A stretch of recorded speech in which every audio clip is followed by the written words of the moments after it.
Caos Folador, studenti in fuga. Apriamo con questa notizia l'edizione di oggi di Edicola Belluno, edizione di martedì 21 ottobre 2025.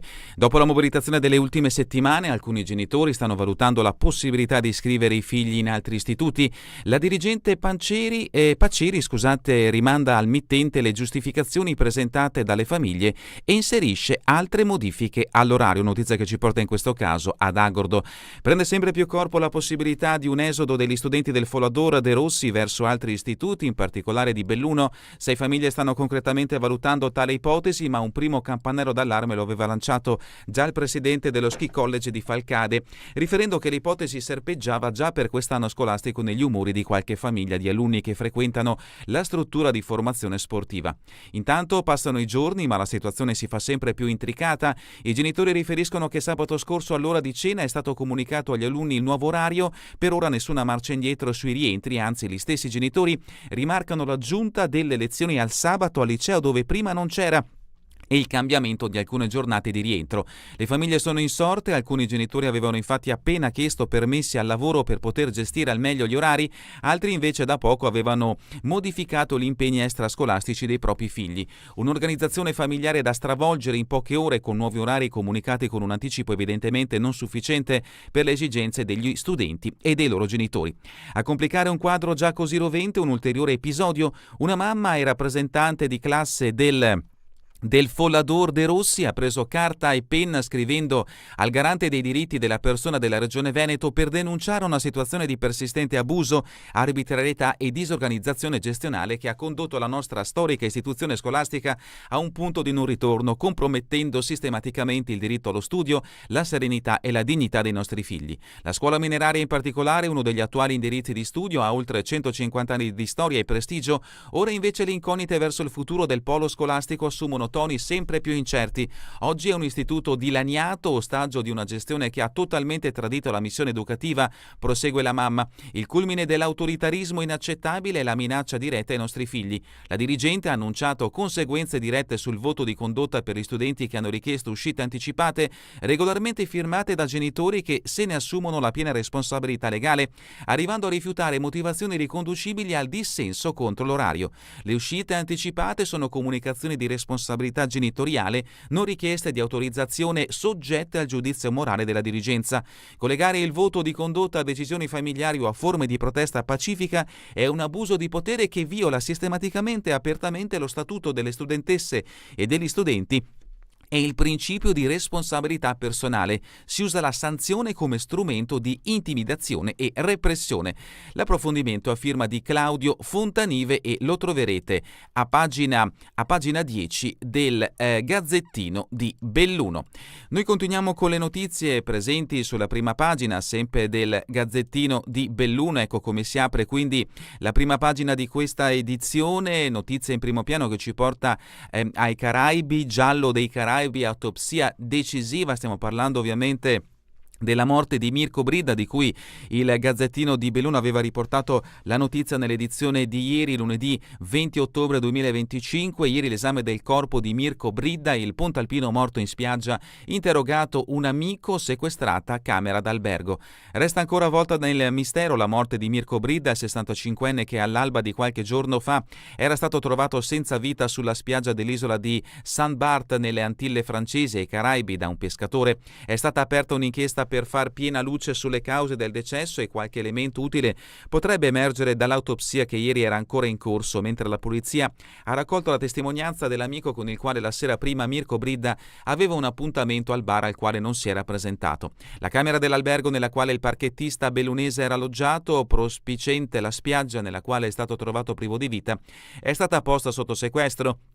Gli inquirenti confidano che dalla perquisizione possa uscire almeno una flebile traccia lungo la quale indirizzare ulteriori approfondimenti in grado di far luce sulle ultime ore di vita del 65enne. L'articolo di Longhi lo troverete a pagina 9 e appunto in questo scatto vediamo la zona in cui è stato ritrovato il corpo di Mirko Bridda e nel riquadro un primo piano appunto di questa vittima bellunese. E la notizia che abbiamo letto poc'anzi, come notizia in primo piano, ci porta ad Agordo, studenti pronti a cambiare scuola, addio al Follador. L'approfondimento di Fontanive lo troverete appunto a pagina 10. Notizie e richiami dal capoluogo, Belluno, la neve in Nevegal, previsione meteo ottimistiche, presto pronti a sciare. Sarà un inverno freddo e nevoso, la Nigna aumenta le speranze per gli amanti dello sci. È Riccardo Ravagnana, geologo e meteorologo sportivo con 2 partecipazioni olimpiche a Tokyo e Parigi, a fornire rassicurazioni su un inverno che finalmente potrebbe essere nevoso perfino sul Nevegal. L'articolo di Federica Fant a pagina 7. Una sala da 100 posti nel granaio di Belluno, notizia che ci porta nel capoluogo, 3 anni di lavoro dedicati al restauro e alla rifunzionalizzazione. Ora con l'inaugurazione sabato riapre il granaio di Villa Buzzati, edificio risalente al XVII secolo, verrà utilizzato anche in comodato d'uso per laboratori, convegni, eventi, mostre, videoconferenze, residenze artistiche. L'obiettivo tra l'altro è partire da radici buzzatiane per lanciare la possibilità ai giovani di rimanere a Belluno, nell'auspicio di una montagna che si ripopoli, afferma Morasutti. L'approfondimento di Daniela De Donà a pagina 5.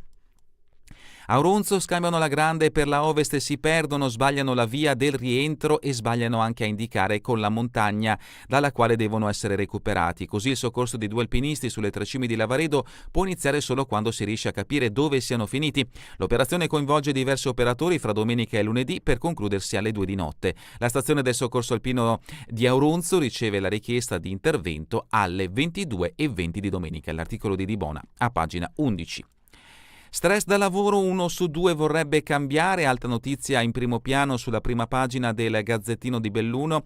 Lo studio considera i dipendenti della GDO e quelli delle pulizie. Lo stress da lavoro correlato è uno dei fattori di rischio psicosociali più rilevanti, forse il più misconosciuto. Queste le parole della professoressa Margherita Brondino dell'Università di Verona, aspetti che emergono in un convegno promosso da CISL CGIL WIL, andato in scena ieri a Sedico nell'ambito della settimana della sicurezza europea. Nel mondo del pulimento l'insoddisfazione tocca il 51%, dal momento che il lavoratore si sente poco una risorsa per l'azienda stessa, e poi i corsi o le giornate formative vengono visti come un investimento sulla sicurezza dell'operatore. Sempre nello stesso settore, il 43% dei rispondenti al sondaggio dichiara di essere esaurito emotivamente e il 22% molto esaurito. Passando al commercio, invece, nella stessa fascia tabellare, quella dell'esaurimento emotivo, il 47% dichiara di esserlo e il 26% dice di esserlo in modo importante. L'articolo di Bianchini lo troverete a pagina 3. Ma sempre per quanto riguarda il mondo del lavoro, la crisi, Novatec, i sindacati non firmano, attesa per la mediazione ministeriale.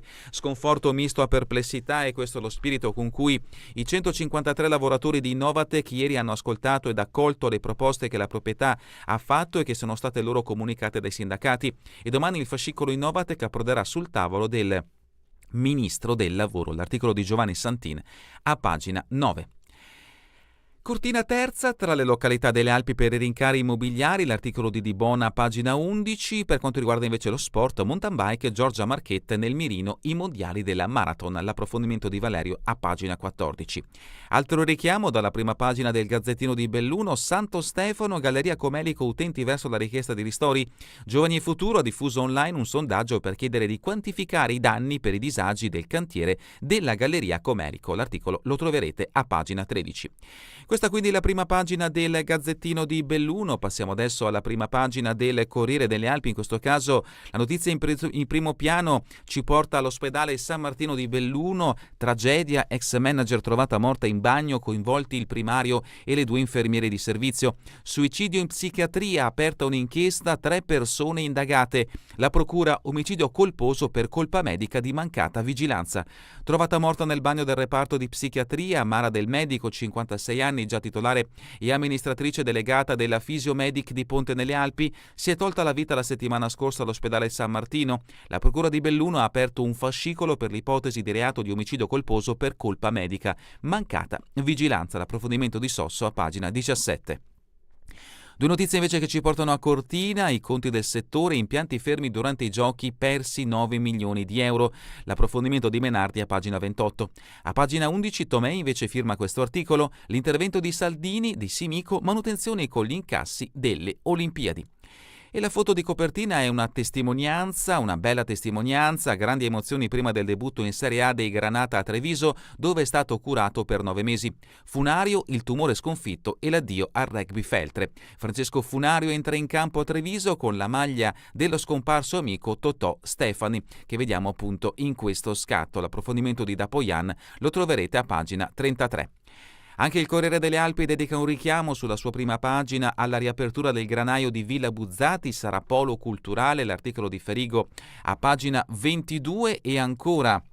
Per quanto riguarda fatti di carattere nazionale, ma che ovviamente interessano anche il territorio bellunese, la manovra di governo, le misure contestate dalle banche alle pensioni e scontro in maggioranza. La manovra non è ancora in Parlamento, ma la sessione di bilancio già si preannuncia rovente. A mandare in fibrillazione la maggioranza di governo bastano i contenuti di una prima bozza in 137 articoli. L'aumento a sorpresa della tassazione sugli affitti brevi fa infuriare Forza Italia e raccoglie critiche anche dalla Lega. I due alleati si dividono invece ancora una volta sul capitolo delle banche, l'articolo di Piovan da pagina 4 a pagina 5.